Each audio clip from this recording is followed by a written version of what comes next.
एक haunted school है और ये यूपी में था।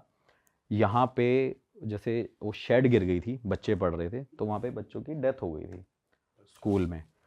तो स्कूल में जब डेथ हो गई थी भाई, तो काफ़ी टाइम से वो स्कूल बंद रहा। मुझे वहाँ के प्रिंसिपल ने मेल किया कि सर ऐसे ऐसे हम चाहते हैं कि आप यहाँ पे इन्वेस्टिगेशन करो, जो आप चार्ज करोगे मैं भी आपको दूंगा। तो मैंने बोला यार बच्चों की बात है, पैसा क्यों लेना है, चलते हैं। भाई मैं वहाँ पे गया और वहाँ पे मैं 2 बजे, मेरे को आज भी याद है, मैं 2 बजे वहाँ पे रात को घुसा था उस स्कूल में। और वहाँ पे मैंने नेचुरल इन्वेस्टिगेशन करी थी, जिसमें किसी भी मशीन का मैं यूज़ नहीं कर रहा हूँ। उसमें एक बैलून रखा हुआ है सामने। जैसे जैसे मैं सवाल पूछ रहा हूँ कि बेटा आप मेरे आसपास हो, और मैं बोल रहा हूँ बेटा अगर आप मेरे आसपास हो तो इस बैलून को लेफ़्ट करो, इस बैलून को राइट करो, तो आप वो वीडियो देखोगे। मतलब वहाँ पे एयर का कोई सोर्स नहीं है उस रूम के अंदर।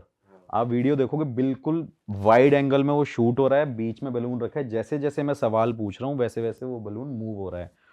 तो वहाँ पे बच्चों की स्पिरिट्स जो थी वो मुझे आंसर तो कर रही थी, लेकिन जैसे ही मैं उस लोकेशन से निकला, उस लोकेशन से निकलने के बाद ही भाई मेरी कार का क्या कहते हैं वो एक्सीडेंट हो गया। जैसे ही एक्सीडेंट करा, मतलब ठीक कराया मैंने उसको, रिपेयर कराया वहाँ से।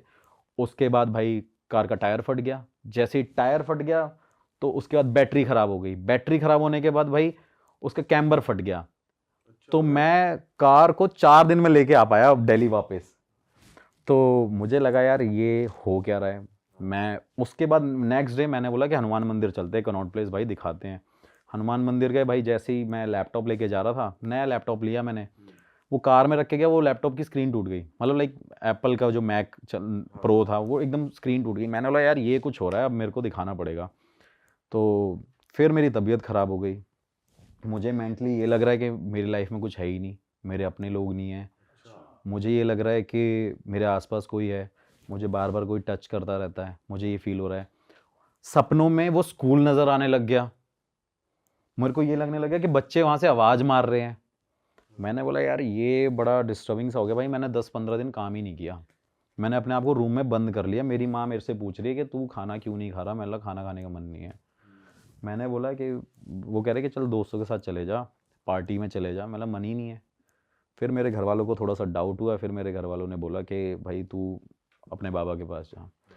फिर आप मानोगे नहीं कि मैं बाबा के पास गया। बाबा के पास जैसे ही पहुंचा, उन्होंने छूटते ही मेरे को एकदम बोल दिया कि गाड़ी के टायर फटने लग गए, गाड़ी ख़राब होने लग गई हैं, और क्या कहते हैं कमरे में अपने आप को बंद करके रख लिया तूने। मैं हाँ बाबा। उन बाबा ने भाई ऐसे ऊपर करके देखा, कहते जा अब कुछ हो जाए तो बता दियो। मतलब बाबा मुझे डर लगता है कि मैं घर से निकलूँ ना। मतलब एक ऐसा भी लेवल आ गया था कि मेरे को डर लगने लगा कि यार मैं नहीं निकलूँगा अब घर से।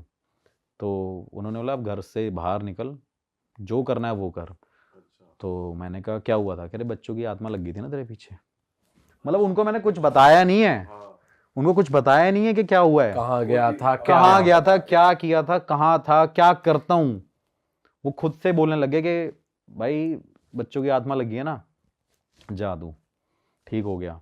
मैंने कहा चलो यार ठीक हो जाऊँगा। फिर मैं थोड़े दिन बाद आया, मेरे को लगा यार वो स्कूल की वजह से मैं बड़ा परेशान रहा। भाई मैं दोबारा उस स्कूल में गया। मैंने बोला कि नहीं भाई ये इसको करना है, इसको सॉर्ट करना है। दोबारा उस स्कूल में गया, स्कूल में जाके फिर इन्वेस्टिगेशन करी, फिर वहाँ पे बच्चों की स्पिरिट से बात करी, वो मेरे को साइंस मिले, सब कुछ। भाई ये ना थोड़ा डीप में बताओ इस चीज को कि जैसे मान लो आपने बच्चों से क्या क्वेश्चन पूछे। भाई थोड़ा सिनेरियो एक्सप्लेन करो कि आप क्लासरूम में थे, कहाँ बात कर रहे थे, हाँ क्या मैं बताता हूँ। मैं क्लासरूम, लाइक 2-3 क्लासरूम थे गांव में, आपको पता है कुछ बच्चे दरियों पे पढ़ते हैं और कुछ बच्चों के लिए बेंच थी। तो भाई मैं वहाँ पे बिल्कुल, जो सामने ब्लैक बोर्ड था और एकदम फ्लोर था, वहाँ पे बेंचेस नहीं थे। वहाँ पे मैं बैठा हुआ, मैं बच्चों से पूछ रहा था क्या बेटा आप लड़का हो? तो वो आपको वहां वैसे फील हो रहा था कि हाँ हाँ हाँ भाई, पूरा वहाँ वहाँ पे फिर बताऊँगा सेकंड टाइम मेरे साथ क्या हुआ उसी लोकेशन पे। मैं वहाँ पे पूछ रहा हूँ कि क्या कहते हैं आप यहाँ पे हो? वो कह रहे हैं हाँ जी है। आपने मुझे पहचाना? तो वो ये भी आंसर कर रहे हैं कि हाँ भाई मुझे पता मतलब वो है। लेफ्ट या राइट कर रहे हैं, बलून ही लेकर नहीं गया उस टाइम सेकंड टाइम बलून, शायद मुझे याद नहीं है, लाइक हाँ बलून भी था और वो भी थे, लाइक फिर वो ईएमएफ मशीन्स। मीटर मशीन्स भी थी। क्योंकि मैंने सोचा था कि मैं नेचुरल इन्वेस्टिगेशन ज़रूर करूँ यार। लोगों के माइंड में डाउट होता है ना भाई, मशीन झूठ भी बोल सकती है। पर ये बलून क्या ये उस बोला जाता है कि भाई ये नेचुरल उसमें आता है कि वो ऐसी एनर्जीज कैच कर लेते हैं? भाई, बलून में पहली बार बैलून मतलब मेरे को एक ऐसा एक गैजेट लगता है जिसको आप रॉन्ग प्रूफ नहीं कर सकते। जैसे मैंने एक रूम में वहां पे बलून रख दिया, एयर का कोई सोर्स नहीं है, वो मूव होगा ही नहीं भाई। आप दूर से बैठ लो, वहां पे मूव होगा नहीं अनटिल अनलेस जब तक उसमें कोई प्रेशर नहीं लग रहा होगा। तो वहां पे मैं बोल रहा था कि अगर हो तो आप इस बैलून को मूव करो। और वो भाई वो इतना सेंसिटिव चीज़ है, एक बैलून इतनी सेंसिटिव चीज़ है, आप उसे हल्की सी फूंक मारोगे वो एकदम उड़ने लग जाएगा। तो मुझे लगा कि ये एक मेरा प्रोसेस है, मतलब आप कह सकते हो कि इसे इन्वेस्टिगेट करने का। और वहाँ विंडो कुछ नहीं थी जहाँ से हवा एक दो होल जरूर थे, लेकिन वो होल ऊपर की तरफ थे, लेकिन बैलून बिल्कुल बीच में रखा हुआ था। तो उसमें मतलब आपको क्लियर पता चलेगा वीडियो में देख के कि हाँ वहाँ पे एयर का कोई सोर्स नहीं और होगा। भाई जब आप फर्स्ट टाइम गए थे तो ऐसी कुछ बात हुई थी कि वो आपके साथ ही आ गए? मतलब आपने वो कॉन्वर्सेशन एंड कैसे करी, या मतलब इन्वेस्टिगेट करने का पर्पस क्या था? कि जैसे सबको पता ही है वो हॉन्टेड है, पर आपने जाके वहाँ पे मतलब ये बताओ कि फिर उसके बाद प्रिंसिपल के साथ आपकी क्या बात हुई? करने का रीज़न क्या होता है? लोगों का रीज़न होता है उस हॉन्टेड जगह को सिर्फ हॉन्टेड है या नहीं बताना, लेकिन मेरा पर्पज़ ये होता है कि उस हॉन्टेड जगह को बिल्कुल फ्री कर देना, कि वहाँ पे लोग जाके रह सकें, उस स्कूल को मैं दोबारा चलवा सकूँ। उस प्रिंसिपल का मेन मोटिव ही यही था मेरे को मेल करने का, कि वो स्कूल चलने लग जाए। क्योंकि ऑब्वियस सी बात है, इतनी बड़ी प्रॉपर्टी है, बच्चों की एजुकेशन वहाँ पे जा रही है, बच्चे 20 किलोमीटर दूर जाते हैं गाँव में पढ़ने। तो सेकेंड टाइम मैं गया, मैंने वहाँ पे सवाल पूछे कि बेटा आपने मेरे पीछे आए थे? तो उन्होंने उस बात का आंसर किया कि भाई मैं आपके पीछे था, मैं आपके साथ था, आप मुझे देख रहे हो, मुझे टच कर सकते हो। तो वो आंसर कर रहे हैं। हाँ बिल्कुल प्रॉपर भाई। तो उस स्कूल में जब मैंने इन्वेस्टिगेशन कंप्लीट करी तो मुझे पता चल गया कि भाई अब इस स्कूल में स्पिरिट्स एग्जिस्ट कर रही हैं बच्चों की। और बच्चों की जो स्पिरिट होती है ना वो बड़ी मतलब आप कैसे ज़िद्दी होती हैं। आप समझ सकते हो कि जैसे बच्चा एक होता है तो ज़िद्दी होते हैं, किसी को चॉकलेट चाहिए, तो वो भी स्पिरिट्स बिल्कुल ज़िद्दी थी कि वो छोड़ना नहीं चाहती थी उस स्कूल को। क्योंकि आप समझ सकते हो, क्योंकि बच्चे ना थोड़े से इमोशनल भी होते हैं और ज़िद्दी भी बहुत ज़्यादा होते हैं, तो वो उस जगह को छोड़ना नहीं चाहते थे। तो भाई मैंने अपने बाबा को बुलाया, और मेरे बाबा कोई ऐसे नहीं है कि कोई सोशली बहुत ज़्यादा एक्टिव हैं। हाँ 95 उनकी जिनके एज पास है, आप गए थे जिनके उन्हीं को पास मैं बुलाया। जाता हूँ, मेरे पास 95 years के 95 हो? ईयर्स उनकी एज है, जो बैठे बैठे मुझे बता देते थे कि भाई मैं इस टाइम क्या खा रहा हूँ, क्या कर रहा हूँ। तो वो पावर्स मेरे हिसाब से मैंने आज तक कहीं एक्सपीरियंस नहीं करी। तो उनको मैंने बोला कि मतलब बाबा ऐसी बात है और मैं और आप चलते हैं, करते हैं। भाई उस स्कूल में गया मैं, आप मोटिव पूछ रहे थे ना, मोटिव ये था स्कूल में उन बाबा को मैंने 2 दिन वहाँ पे लेके गया।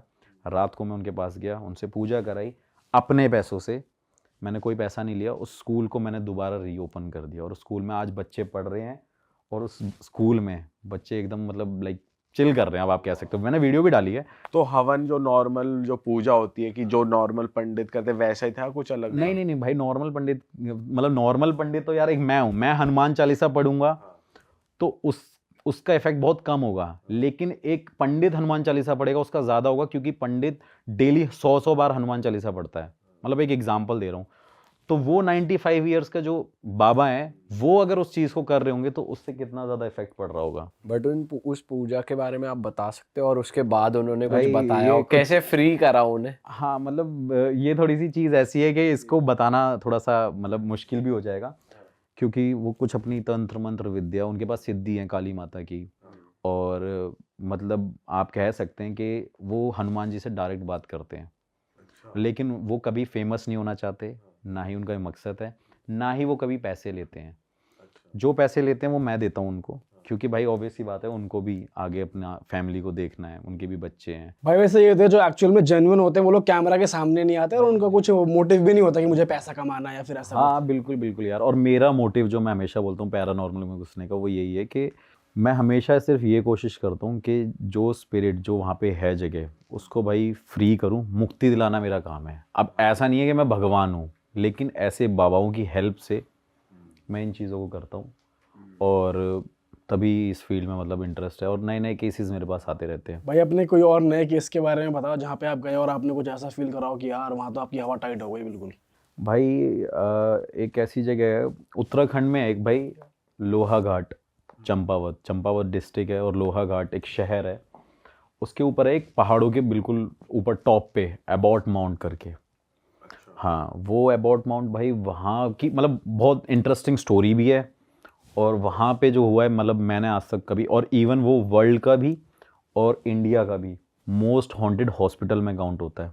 अच्छा। और आप एक चीज़ आपने कभी सुनी नहीं होगी कि चर्च भी हॉन्टेड होते हैं, लाइक चर्च के अंदर, मतलब लाइक एक गोवा में चर्च है वो बताता है कि हॉन्टेड है, लेकिन अंदर अगर पॉजिटिविटी है तो भाई वो हॉन्टेड क्यों है?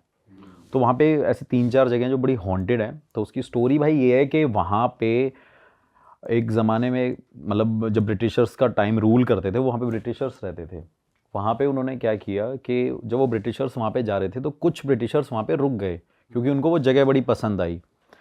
तो वहाँ पे एक एबॉट हेरल्ड माउंट करके एक बंदा था, वो वहाँ पे रुक गया और उसने अपना घर वर बनाया, वहाँ पे कुछ हवेलियाँ बना ली। फिर उसके बाद वहाँ पे उसने एक हॉस्पिटल खोल दिया वहाँ पे कि भाई लोगों की ना फ्री सेवा हो, इलाज हो, लोग यहाँ के गांव के जो परेशान रहते हैं, उसमें कुछ फॉरेनर्स भी थे और जो लोकल कुछ इंडियंस थे वो भी, तो वहाँ पे लोगों को इलाज मिल सके बेसिकली। तो भाई वो हॉस्पिटल चलता रहा कुछ टाइम तक। तो थोड़े टाइम बाद वहाँ पे एक डॉक्टर अपॉइंट हुआ। डॉक्टर का नाम था डॉक्टर मॉरिस, और डॉक्टर मॉरिस का दूसरा नाम था और पूरे वर्ल्ड में और इंडिया में फेमस है डॉक्टर डेथ। उसको डॉक्टर डेथ बोलते हैं। तो क्या हुआ भाई कि जब वो डॉक्टर अपॉइंट हुआ तो वहाँ पे काफ़ी सारे पेशेंट ठीक ज़रूर होते थे, मतलब ये बड़ा चलता था कि डॉक्टर मॉरिस को दिखाना है, डॉक्टर मॉरिस यहाँ पे रहते हैं। और उनके अंदर बताते थे कि एक जादू है और उनके पास ऐसी कोई पावर्स हैं, कुछ ऐसी एनर्जीज़ हैं जिससे पेशेंट ठीक हो जाते थे। कहते थे कि वो नब्ज़ देख के बताते थे कि वो पेशेंट की मरने की डेट टाइम बता देते थे।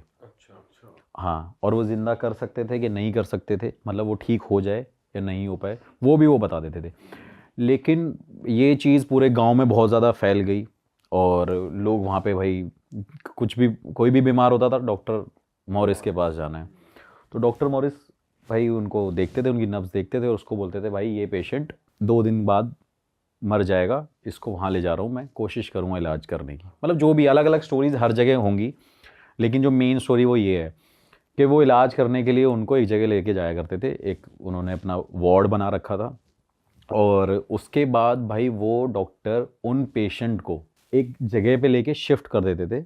उस जगह का नाम होता था मुक्ति कोठरी, जहाँ पे डॉक्टर मॉरिस क्या करता था, लोगों को वहाँ पे मतलब कुछ जैसे डेड बॉडीज़ को वहाँ रखता था, सबका ना मतलब लाइक सर्जरी करता था, सबके दिमाग खोलता था। और वो ये देखता था कि जब लोगों के हाथ पैर एक जैसे हैं, आंखें एक जैसी हैं, तो लोग सोचते अलग अलग क्यों हैं, आत्मा कहाँ होती है बॉडी में, मतलब उसके अलग अलग एक्सपेरिमेंट्स वो करता था डेड बॉडीज़ पे। देखता था कि एक जिंदा इंसान और एक मरा हुआ इंसान अलग अलग कैसे सोचता है। मतलब वो सोचता था कि मरा हुआ इंसान भी तो सोच सकता है अगर एक जिंदा इंसान सोच सकता है तो उसके बड़े बड़े अलग अलग एक्सपेरिमेंट होते थे। भाई उसने क्या किया, वहाँ पे बहुत सारी 100 से ज़्यादा लोगों के साथ वो एक्सपेरिमेंट किया जो मर गए हैं। और गांव वालों को ये हुआ कि यार ये जो टाइम डेट डिसाइड करता था वो उसकी मतलब बीमारी को लेके डिसाइड नहीं करता था, वो इसलिए डिसाइड करता था क्योंकि नेक्स्ट डे उसको या सेकंड नेक्स्ट डे उसको भाई मारना है और उनके साथ एक्सपेरिमेंट करना है, देखना है कि भाई ये करते क्या हैं, ये हैं क्यों, ये इंसान सोचता कैसे है, इनका दिल कैसे धड़कता है, ये सब कुछ मतलब सारी चीज़ें जो भी उसका प्रोसेस होया करता होगा। उसके बाद दिल्ली से भाई एक डॉक्टर अपॉइंट हुआ काफ़ी साल बाद। लोग गांव में हबड़ा तबड़ी मच गई कि भाई ये डॉक्टर मॉरिस सारे पेशेंटों को अंदर ले जाता है और छोड़ता नहीं है, बताता नहीं है ऐसा क्या होने लग गया है। क्योंकि स्टार्टिंग में तो वो डॉक्टर मॉरिस ठीक था, लेकिन वो कुछ टाइम बाद जाके डॉक्टर डेथ के नाम से फेमस हो गया। और जब दिल्ली का डॉक्टर अपॉइंट होता है वहाँ पे जाता है, वो बताता है कि भाई डॉक्टर मॉरिस ये रिसर्च करता था यहाँ पे। अब जो इंसान ज़िंदा था वो उसे बेहोश करके उसके साथ एक्सपेरिमेंट करेगा, तो भाई कहीं ना कहीं उसकी आत्माएं भटकेंगी वहाँ पे। तो 100 से ज़्यादा बताते हैं कि वहाँ पे आत्माएं भटकती हैं और वहाँ पे चर्च भी है, ग्रेवयार्ड भी है और वो हॉस्पिटल भी है। अब पहला स्टेप क्या है, पहला भाई चर्च है। बताते हैं कि डॉक्टर मॉरिस की आत्मा वहाँ पे भटकती है, डॉक्टर डेथ की आत्मा उस चर्च में भटकती है। उस चर्च में मैंने इन्वेस्टिगेशन करी है, वहाँ मुझे साइंस मिले थे। क्या साइंस? वहाँ पे भी भाई मैं एक ऐसा इक्विपमेंट लेके गया था, वो भी नहीं था, उसमें भी काफ़ी सारे सेंसर्स थे। मैंने क्वेश्चन जब पुटअप करे थे तो वहाँ पे डॉक्टर मॉरिस नहीं था, लेकिन कुछ और स्पिरिट थी, और वो स्पिरिट वो थी जिनके साथ उस ज़माने में एक्सपेरिमेंट हुए थे। पूछा उनसे। हाँ, फिर सेकंड मैंने इन्वेस्टिगेशन करी, वहाँ पे ग्रेवयार्ड थी, उस ग्रेवयार्ड के पास मैं गया। ग्रेवयार्ड में मैं देख रहा हूँ कि भाई वहाँ पे ना मतलब बड़ी बड़ी ऑब्स दिख रही हैं, ऐसा दिख रहा है, वाइट शेडो दिख रही है। और वो फेमस जगह इसलिए भी है क्योंकि वहाँ पे सबसे ज़्यादा टाइगर और पैंथर मिलते हैं। पैंथर्स बहुत हैं वहाँ पे, मतलब नॉर्मली इंसान नहीं जा सकता भाई वहाँ पे, रात को तो नहीं निकल सकता। और पहले भी मैं वहाँ पे गया था, लेकिन हम वापस आ गए थे। और वहाँ पे कुछ फॉरेनर्स ने भी वीडियो बनाई जब उन्होंने टेंट लगाया था, तो उसके आसपास टाइगर भटक रहे थे। अच्छा। हाँ, तो काफ़ी लोग ऐसे भी हैं जो वहाँ पे जाने की कोशिश कर चुके हैं लेकिन कर नहीं पाए। उसके बाद भाई ग्रेवयार्ड के पास गया, वहाँ पे साइन मुझे नहीं मिले, लेकिन मुझे आसपास अपनी नेगेटिविटी बहुत ज़्यादा फील हो रही थी। सब कुछ दिख रहा था कि भाई कोई शैडो ज़रूर है। अब कई चीज़ें हम कैमरे में रिकॉर्ड नहीं कर सकते, हवा को रिकॉर्ड नहीं कर सकते, महसूस कर सकते हैं। तो वैसी वो चीज़ें मुझे महसूस हो रही थी और दिख भी रही थी, लेकिन कैमरे में रिकॉर्ड नहीं हो रही थी। लेकिन अगर आप मेरी उस वीडियो को देखोगे तो शायद उसमें आपको वो दिखेगा कि एक ऐसी लाइट वहाँ से आ रही है जहाँ से कोई मतलब ही नहीं बनता लाइट आने का। तो उसके बाद भाई मैं उस हॉस्पिटल में गया जहाँ पे एक्चुअली वो एक्सपेरिमेंट स्टार्ट करता था और शिफ्ट करता था, वो दूसरी जगह थी। थोड़ा एक्सप्लेन करो कैसा था वो हॉस्पिटल। भाई मैं बताता हूँ कि वहाँ पे हम ट्रैक करके गए काफ़ी आगे तक, 1 किलोमीटर ऑलमोस्ट हमने वहाँ पे ट्रैक किया होगा। आज तक वहाँ पे नॉर्मल इंसान कोई भी नहीं जाता। वहाँ पे हम ट्रैक करके गए, ट्रैक करने के बाद हम झाड़ियों जंगलों के बीच में से निकले। फिर वहाँ पे देखते हैं एक बहुत पुराना, जैसे नहीं जंक यार्ड बना होता है, तो वहाँ पे वो काफ़ी पुराना ऐसा बना हुआ था, बहुत लंबा सा था। और वहाँ पे अलग अलग रूम्स बने हुए थे, जैसे हॉस्पिटल में होते हैं कि भाई ये मेडिसिन यहाँ मिलती होंगी, यहाँ पे डॉक्टर्स होते होंगे, यहाँ पे टेस्ट होया करते होंगे। तो वो काफ़ी बहुत पुराना है और अंग्रेज़ों के टाइम का है वो। आई थिंक 1915 समथिंग ऐसा कुछ है, 42-15 के बीच में तो ये। पुरानी अलमारियां, कबर्ड वगैरह, बेड वगैरह सब पड़े हैं वहाँ मतलब पे? हाँ भाई, लॉक लगा हुआ है, काफ़ी जगहों पे लॉक है, बट वो गेट पुराने हैं और वो विंडोज़ पुरानी है एकदम। वहाँ पे दिख रहा है कि यार सब कुछ ऐसा है जो पुराने ज़माने में ही था, कुछ वहाँ पे नया नहीं हुआ। उसके बाद मैंने वहाँ पे इन्वेस्टिगेशन करी। वहाँ पे इन्वेस्टिगेशन करने के बाद मुझे कुछ फील नहीं हुआ, मेरे मशीन्स पे कुछ फील नहीं हुआ, लेकिन मेरे आसपास मुझे ये फील हो रहा था, मेरे पूरे बियर्ड की जो रोंगटे थे खड़े हो गए, मेरे पैरों के रोंगटे खड़े हो गए। और उस जगह पे मैं हिम्मत नहीं कर पा रहा था कि भाई मैं पूरे हॉस्पिटल को एक बार ऐसे लुक अराउंड कर लूँ, पूरा सर्कल करके ऐसे देख लूँ, घूम के देख लूँ। तो वहाँ पे भाई हिम्मत नहीं हो रही थी मेरी। लेकिन वहाँ का जो एक्सपीरियंस था ना, बहुत वियर्ड था मेरे लिए। मुझे लग रहा था कि यार यहाँ पे आना मैंने गलत डिसीज़न लिया है, मेरा डिसीज़न बहुत गलत है यार, मेरे को यहाँ आना नहीं चाहिए था। क्योंकि मुझे ऐसा लग रहा था कि बार बार कोई ना कोई पैंथर आ जाएगा या कोई ना कोई स्पिरिट्स मेरे साथ लग जाएंगी और जिससे मैं शायद ना बच पाऊँ। वो जगह मेरे लिए थी एक ऐसी, क्योंकि वहाँ पे कुछ ब्रिटिशर्स भी मरे थे, कुछ इंडियंस भी मरे थे। तो सबको समझना मुश्किल है। आप एक स्पिरिट से तो डील कर सकते हो, 2 से कर सकते हो, लेकिन जब वो 50-100 से ज़्यादा होंगी तो आप शायद डील नहीं कर सकते हो।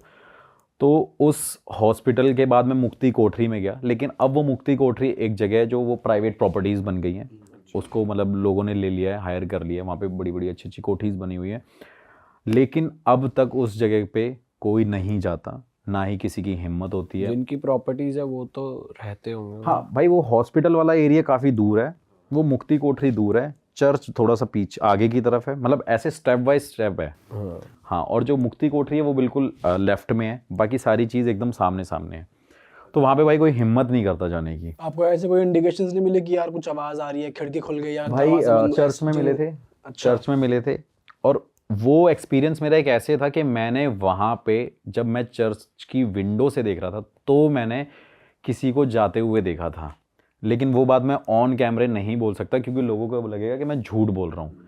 लेकिन रिकॉर्ड नहीं कर पाए थे वो आप? रिकॉर्ड, क्योंकि मैं चर्च में था, मैं शूट कर रहा था, मतलब एक कैमरा मैन ऐसे शूट कर रहा है, मैं इधर खड़ा हूँ, मेरे को वो विंडो दिख रही है सामने, और वहाँ से भाई मैंने जाते हुए लोगों को देखा। कितने लोगों को? हाँ, मतलब 2 लोगों को जाते हुए देखा, किसी को जाते हुए देखा मैंने। और उस टाइम पे मुझे लगा कि शायद हो सकता है कोई लोकल बंदा आ गया हो, लेकिन जैसे ही मैंने उस वीडियो को पॉज किया और मैंने बाहर जाके देखा, वहाँ पे कोई भी नहीं था भाई। और उस चीज़ को मैं ऑन कैमरा इसलिए नहीं बोल सकता क्योंकि लोगों को लगेगा व्यूज़ के लिए कर रहा है, झूठ बोल रहा है, लेकिन ये एक्सपीरियंस मैंने किया है। और वहीं से आने के बाद मेरी तबीयत ख़राब होगी। मैं 3 दिन क्या कहते हैं, रुद्रपुर में रुका रहा। रुद्रपुर में रुका, एक दिन मैं हल्द्वानी में रुका, और हल्द्वानी के बाद मैंने कोशिश करी एक और घर शूट करने की। और जब वहाँ पे मैं पहुँचा तो मेरे को लगा मेरा कैमरामैन भी बीमार हो गया है। मैं एक और कैमरामैन को बुलाता हूँ, वो एक सरदार था, उसको बड़ा शौक था मेरे पास वीडियोस में साथ में चलने का, एक्सपीरियंस करने का। वो भाई हल्द्वानी पहुँच गया। हल्द्वानी के बाद मैं रामनगर चला गया। वहाँ पे एक लालगढ़ नाम से बड़ा फेमस है, एक रेड हाउस। वहाँ पे बताते हैं किसी ने सुसाइड कर लिया था, उस लड़के की स्पिरिट वहाँ पे घूमती है। एक छोटा सा रूम ही है लेकिन वो बिल्कुल खेतों के बीच में है। तो जैसे ही मैंने उसे इन्वेस्टिगेट किया, और उस दिन मैंने ये सोचा कि यार ये लाल घर है, क्यों ना मैं यहाँ पे एक अलग तरीके से शूट करता हूँ। वहाँ पे मैंने ना लाल लाइट जला दी, लाइट के आगे फिल्टर्स लगा लिए, और मुझे लगा पूरा रेड थीम होगी और शूट करूँगा। तो जैसे ही हम शूट कर रहे हैं, यू वोंट बिलीव भाई, वहाँ पे 3 कैमरे थे उस दिन, 2 फ़ोन थे, 1 कैमरा था। और जब वो शूट हो रहा था तो मेरे कैमरामैन ने बोला कि भाई स्क्रीन पूरी रेड हो गई है, एक बार मेरे को ऐसे ऐसे करके बुलाया पीछे से। जैसे ही मैंने देखा वो पूरी स्क्रीन रेड थी, कैमरे की और फ़ोन की। अच्छा। और जब हमने नेकेड आई से देखा, लाइट को हमने बंद कर दिया, मतलब वाइट लाइट कर दी, तब भी वो रूम हमें रेड दिख रहा था, कैमरा पे, कैमरे में भी, आंखों से भी। अरे भाई वो रेड दिखने लग गया। मैंने बोला ये क्या हो गया। उसी टाइम वो जो सरदार था जो एक्सपीरियंस करने आया था, कह रहा भाई मैं आपके सब बैग वैग उठा लिया करूँगा, सब कुछ कर लिया करूँगा, आप मुझे एक्सपीरियंस करा दो।